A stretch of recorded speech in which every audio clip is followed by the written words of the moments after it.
লাউডা বাপের বাড়ি যেতে পেলে খুব আনন্দ হয়, তাই না? আনন্দ হবে না? কতদিন পর বাপের বাড়ি যাচ্ছি, বাবা মায়ের সাথে দেখা হবে। দেখা করে কি হবে লাউডা? ওইরকম বাবা মায়ের সাথে দেখা করাচ্ছে লাউডা না করা অনেক ভালো।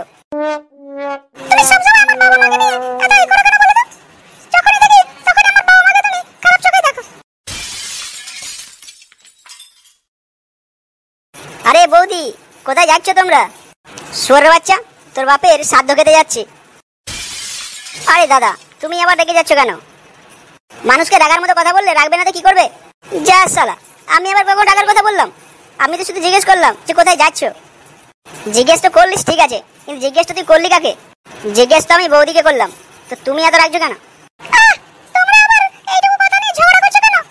তুই মাগি লাউডা একদম চুপ থাক, বেশি মাথা গরম করাবি না। এই খানকির ছেলে এমনিতে লাউডা মাথা গরম করে দিয়েছে। হ্যাঁ বে বাঞ্চোদ, লাউডা আমি এখানে থাকতে তুই কেন আমার বউকে জিজ্ঞেস করবি কেন বাড়া যে কোথায় যাচ্ছি? এটা তো তুই লাউডা আমাকে জিজ্ঞেস করতে পারতিস যে দাদা তোমরা কোথায় যাচ্ছ। এটা তোকে বৌদিকে জিজ্ঞেস করতে হবে? যা লাউডা, তোমাকে জিজ্ঞেস করি আচ্ছা বৌদিকে জিজ্ঞেস করি, হলো তো ব্যাপারটা একই। ব্যাপারটা তো একই লাগছে তাই না? হ্যাঁ ব্যাপারটা তো একই হচ্ছে। তাহলে তোর কাছে বউয়ের পোন মারা শালির পোন মারা দুটোই তো লাউডা দেখছি একই, কারণ দুটোই তো পোন। আচ্ছা ভাই তুমি এখান থেকে যাও তো, নাহলে এ কিন্তু ঝগড়া বেড়ে যাবে। যাও, আমরা এখন বাপের বাড়ি যাচ্ছি, আজকে জামাই ষষ্ঠী, তাই আমরা জামাই ষষ্ঠী করতে বাপের বাড়ি যাচ্ছি। এ মাগির যেন এটা নাং বড় সবকিছু বলে যেতে হবে একে। কি দরকার আছে ভাড়া একে বলার?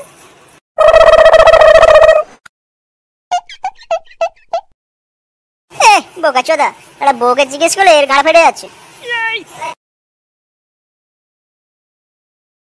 হ্যাঁ গো, তুমি কি এখানেই বসে থাকবে নাকি? বাজারটা করে নিয়ে এসো তাড়াতাড়ি। বাজার তো লেওড়া আমি কোন সকালেই করে নিয়ে চলে এসেছি।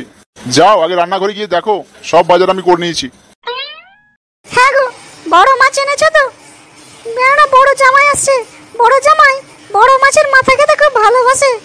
হ্যাঁ হ্যাঁ, ওই বড় মাছ আনার জন্যই তো আমি সবার আগে বাজারে গেছি, আর বাজারের সবচেয়ে বড় মাছটা আমিই নিয়েছি। বেশ, তাহলে ঠিক আছে। হ্যাঁ গো গিন্নি, বুঝলাম ছোট জামাইকে নিমন্ত্রণ করেছো তো জামাই ষষ্ঠীতে আসতে? না, ছোট জামাইকে বলিনি। ঠিক আছে, তাহলে তুমি যখন বলনি আমি তাহলে একবার ফোনটা করে বলে দিই যেন তারাও আসে। কি দরকার ওকে বলার? ওকে না ডাকলে বুঝি জামাই ষষ্ঠী হবে না? বড় জামাই তো আসছে, তারপরে ওকে ডাকার কি আছে? আরে গিন্নি, সেও তো জামাই, ছোট জামাই আর ছোট মেয়ে, তাদের তো মন খারাপ হবে তাদেরকে না ডাকলে। মন খারাপ হবে তো তাতে আমাদের কি? জামাই ষষ্ঠীতে একটা কোনো জামাই আসলেই হলো।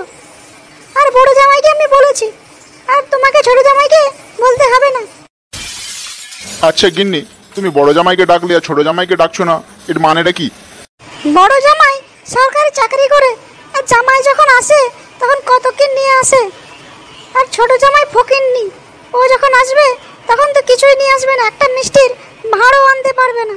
আর এখান থেকে এসে গস গস করে শুধু গিলে পড়ে চলে যাবে। হ্যাঁ তো বাড়া আসুক না, ওটা বছরে তো একবারই আসবে। আর তোমাদেরকে কেলা নিমন্ত্রণ করতে হবে না, আমরা এসে গেছি। মা, তুমি ভালো আছো? হ্যাঁ রে মা, ভালো আছি। তুই কেমন আছিস? হ্যাঁ আমিও বেশ ভালো আছি। এই জন্য লেওড়া শ্বশুর বাড়ি আসতে চাই না, আর নিজের মেয়েটাকে হলে জিজ্ঞেস করছে, আর জামাইকে হলে কিছুই না। জামাই, তোমার আবার কি হলো? হ্যাঁ গো মা, দিদি এখনো আসেনি। না রে মা, দিদি তো এখনো আসেনি, সকালে বেরিয়েছে ওরা, বাজার টাজার করবে। ওরা তো তোদের মতো না, শুধু হাতে চলে আসবে, বাজার টাজার করে জিনিসপত্র নিয়ে তারপরে আসবে। দেখেছো তো বাল, দেখেছো মা? আমি বলছিলাম এমনিতে কেউ শ্বশুর বাড়ি যাবো না, ওরা শ্বশুর বাড়ি আসতে না আসতেই অপমান করতে শুরু করে দিল। আরে জামাই, তুমি আবার তোমার শাশুড়ি কথাতে রাখছো কেন? তুমি তো জানোই তোমার শাশুড়ি একটু অন্য রকমের। শুনো শ্বশুর, এই বাড়িতে শুধু তোমার জন্যই আসছি, না হলে এই বাড়িতে কোনোদিনও আসতাম না। কি গো শাশুড়ি মা, ভালো আছো তো? হ্যাঁ বাবা, আমি ভালো আছি। তোমরা ভালো আছো তো? আসতে কোনো অসুবিধা হয়নি তো? না না, আসতে কোনো তেমন কিছু অসুবিধা হয়নি। তাহলে এত দেরি হলো কেন? সকালেই ফোন করে বললে বেরোচ্ছি, আর এত দেরি হয়ে গেল, 12টা বেজে গেল তোমাদের আসতে। এই যে তোমার জন্য আর শ্বশুরের জন্য বাজার করছিলাম, তাই একটু দেরি হয়ে গেল। আচ্ছা ঠিক আছে বাবা, ভেতরে এসো, বসো, আমি তোমাদের জন্য জল খাবারের ব্যবস্থা করছি। এদের জন্য লাউড়া জল খাবারের ব্যবস্থা, আর আমাদের যে 1 ঘন্টা আসা হলো, 1 গ্লাস জলও পেলাম না। জামাই তুমি কিছু বলছো নাকি? যা বলবে পরিষ্কার করে বলো। না না, বলিনি কিছু, বলবো আবার কি? আমার তো এখানে বলার মতো কিছুই নেই।